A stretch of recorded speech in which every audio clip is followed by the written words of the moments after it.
Hello my good friends, once again it's Buck Weezer coming at you on Buck's Small Engine DIY on YouTube, where we put the do into do-it-yourself. And I have out on the workbench, and it looks like it's in a million pieces. It's really not that bad. I've got the Echo backpack blower. Where's the model number? There he is, PB265L. And I had recently posted a video trying to diagnose why this thing would not spark. If you saw that video, we had come up short. We had spark, we had compression, we had fuel, nary a pop.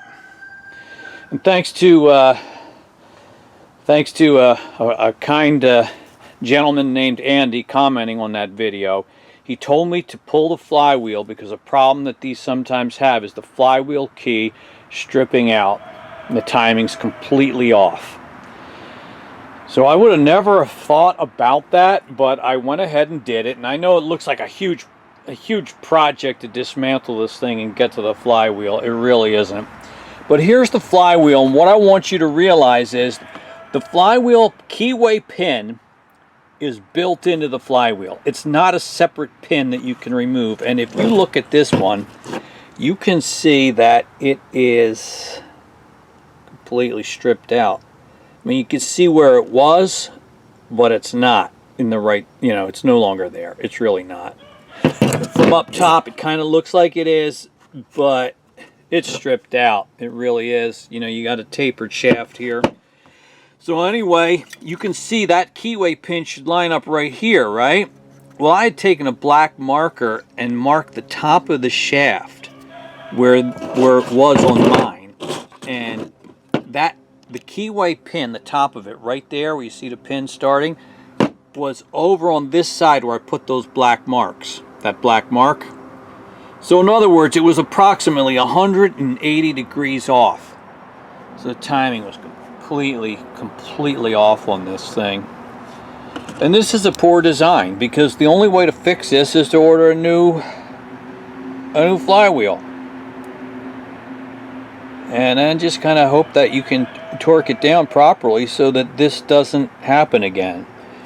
And I saw the part on Amazon. It's about 40 bucks. Anyway, this belongs to a friend of a friend. I put in a call, see if they want to do it. I mean, is it possible to put it on and line it up correctly? I can get it in the right spot, and I could torque it down, but would it hold it? I don't know. I don't know if there's a DIY repair. Maybe I might try it if it were mine. But I think since it belongs to somebody else, I probably just need to get the new flywheel and keep our fingers crossed that it's not going to happen again. But that's the diagnosis, and I'm really surprised about I just would never have thought about going about it that way, but that seems to be the issue. So I'll wait to hear back from my friend, and maybe we'll fix this the right way, or maybe we won't. Let's find out. Well, here we are. Welcome back. I ordered the Echo, a genuine flywheel, and it came. It's identical to the old one, with the exception that the flywheel keyway pin is not stripped out of this one. This is, I'll leave the part number in the description of the video if you want. I can see it's dated October 10th of 2023, so it's not that old.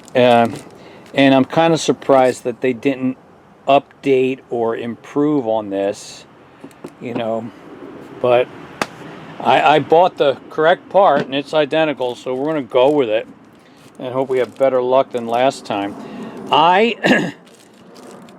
Interestingly, the bag says Echo genuine parts and Shindaiwa genuine parts, and the only reason that grabbed my attention is because right up here on the workbench, I've got a Shindaiwa 2-stroke long chainsaw on a long pole that needs our attention, and that might be the topic of a future video. But I can see that the parts are often interchangeable on these two brands. So what I understand is, just doing a little poking around online, Shindaiwa and Echo are owned by the same parent corporation, and as a result they have a lot of things in common. The Echo is made in the US and Shindaiwa is made in Japan, as I understand it. Anyway, let's get back to our repair. So we've got the flywheel and the new one, and we're going to install it. So let's give our attention here, and I'm just going to explain what I've done here. I have immobilized the crankshaft by placing a piece of rope through the spark plug hole here down to keep the piston from moving, so we'll be able to torque this properly. As I understand it, that torque specification is 140 inch-pounds. So I got my torque wrench set up to that, and I'm going to put the flywheel on, and hopefully this will, we're going to line up the keyway pin.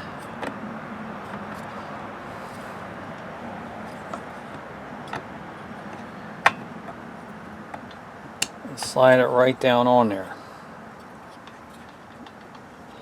It's a tapered shaft. The keyway pin gets it properly timed and lined up, but it is the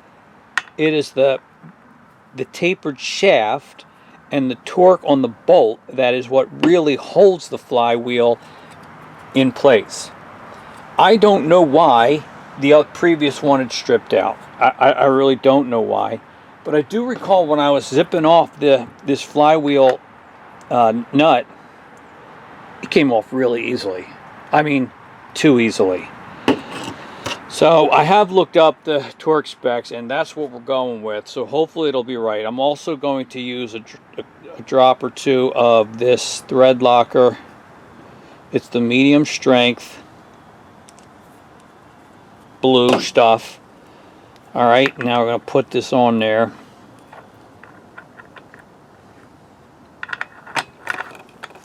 And we're going to torque it down.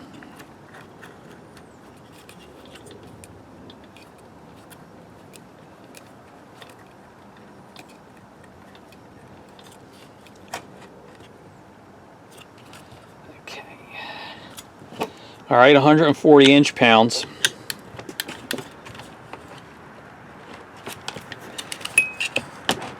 There it is. It's not too terribly tight, is it? And I don't have much of a grip on this. But that's it. That's all it is. I don't want to overdo it, but I don't want to put it on too loosely either. So hopefully that's right.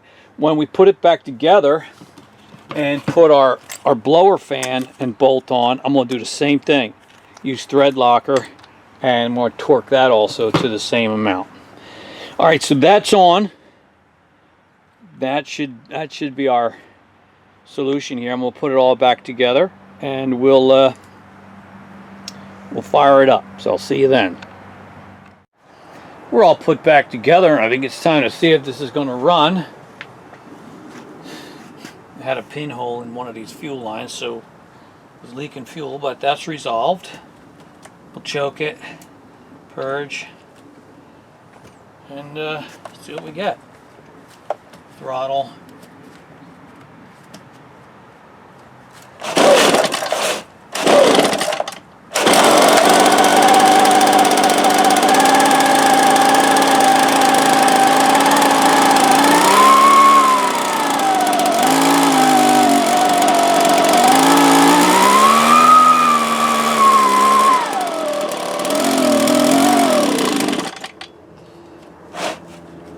It's running.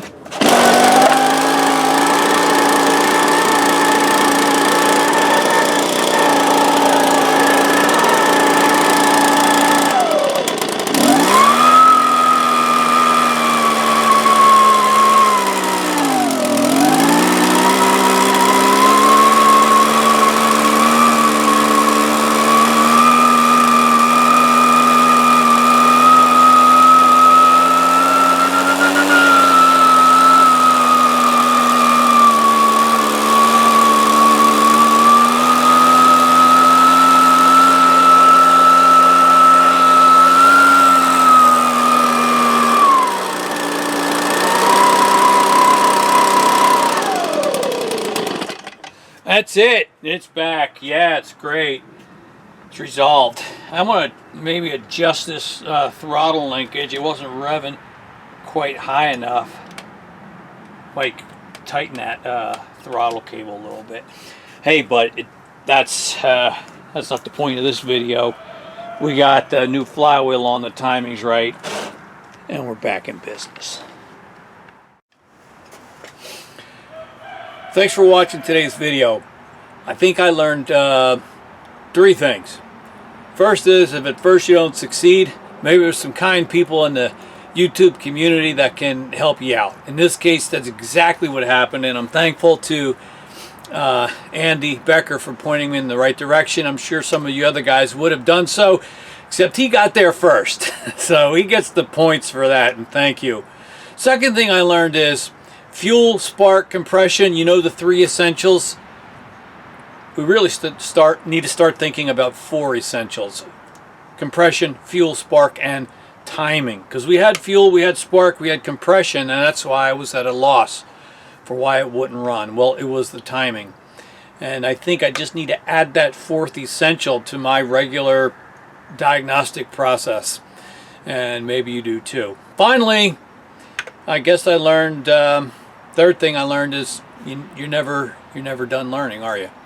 And that's what makes this hobby fun, working on these small engines. And so we've had a great result, and I thank you for watching. Hit me up in the discussion with your comments and questions. Thank you again, and I'll look forward to seeing you all real soon on another upcoming video.